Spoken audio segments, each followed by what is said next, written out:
les bonnes vieilles cartes IGN.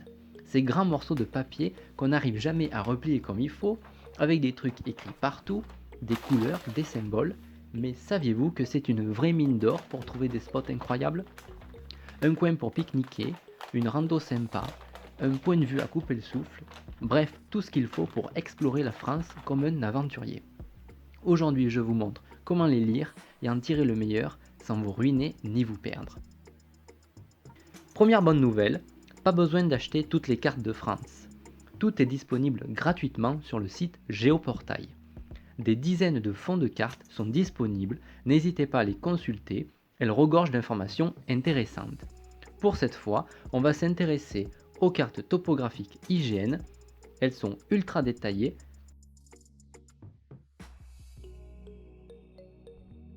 Je vous conseille aussi de télécharger l'appli Carte IGN, c'est gratuit, pratique pour consulter les cartes en rando et ça vous géolocalise en direct, à condition d'avoir du réseau bien sûr.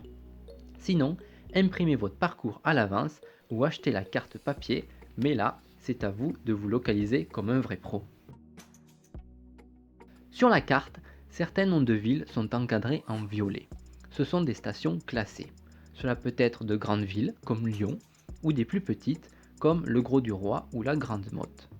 Un nom encadré en violet, c'est toujours une ville remarquable, souvent touristique, c'est donc intéressant de la visiter. Au-dessus du nom, une petite icône précise souvent le classement de la ville. Un i signale la présence d'informations touristiques, un parasol pour une station balnéaire, une fontaine pour une ville thermale, une clé signale une ville d'art, un flocon pour une ville de sport d'hiver, une icône verte pour une station verte. Les noms soulignés en violet sont également importants à repérer. Cela peut être une ville, dans ce cas c'est une agglomération touristique. Il y a de fortes chances d'y trouver des curiosités ou des sites intéressants. Dans d'autres cas, il s'agit d'un site ou d'un détail remarquable. Les étoiles violettes, c'est une curiosité. En observant bien, on en trouve très facilement sur la carte. Parfois, elles sont remplies d'un symbole. Cela peut être une grotte, un château, une église, un dolmen, un menhir, un aven, une cascade, un pont, un phare ou autre. Bref, encore un lieu à visiter.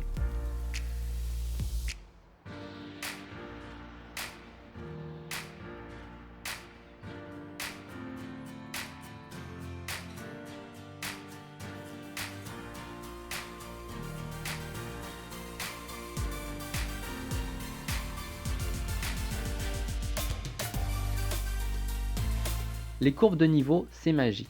Plus elles sont serrées, plus la pente est raide. Repérez les sommets et avec un peu de chance, vous tomberez sur une table d'orientation. Facile à reconnaître grâce à son symbole. En restant sur les hauteurs, repérez ces symboles signalant les points de vue. En se rendant sur place, il y a de fortes chances de tomber sur une vue à couper le souffle. Comme ici, dans la vallée de l'Ardèche. Prenons un exemple, ici à Annecy. Le nom de la ville est encadré. Je remarque également que c'est une station balnéaire, classée ville d'art, où l'on trouve de l'information touristique.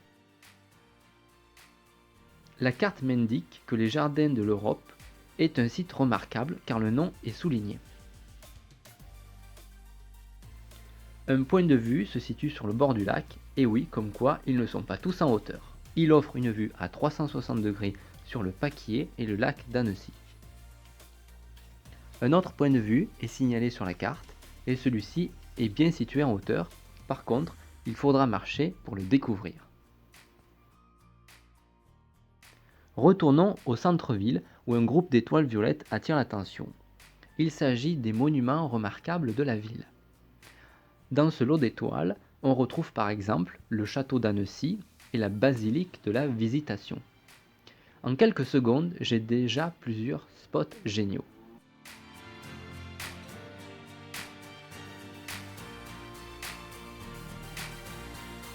Mais ce n'est pas fini, d'autres symboles intéressants se cachent sur la carte. Ici, deux tables d'orientation, Et en principe, s'il y a des tables d'orientation, il y a souvent la vue qui va avec. Pour les sportifs, les zones d'activité sont également notées. On retrouve le site d'escalade, signalé par une icône violette, symbolisant un bonhomme en train d'escalader une falaise.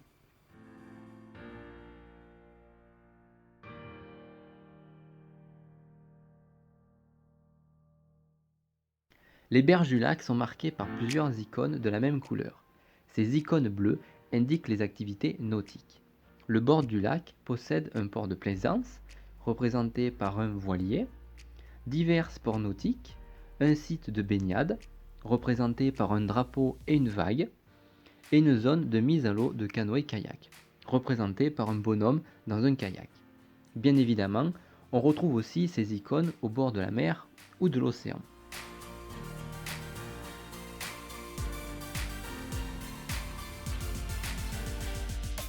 La dernière icône bleue symbolise un bonhomme sur des skis. Elle se trouve dans les hauteurs et elle indique un centre de ski de fond.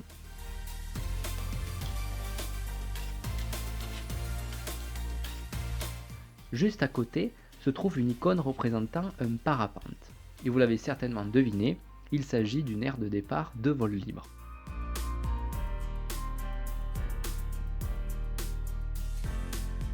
Mais mon icône préférée est celle représentant un sapin et une table.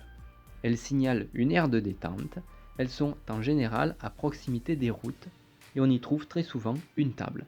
C'est donc l'endroit idéal pour un pique-nique.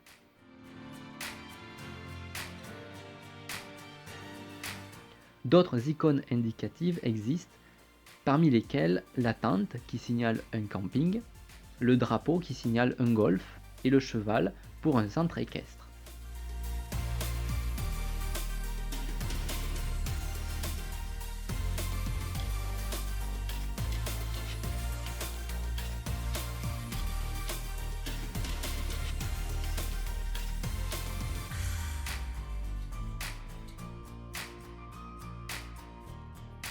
Avec tout ça, j'espère que vous êtes prêts à explorer la France comme un pro. Dites-moi en commentaire quel est le spot le plus insolite que vous ayez trouvé grâce à une carte IGN. Likez, partagez et abonnez-vous pour plus de conseils d'aventure. A très vite pour de nouvelles explorations.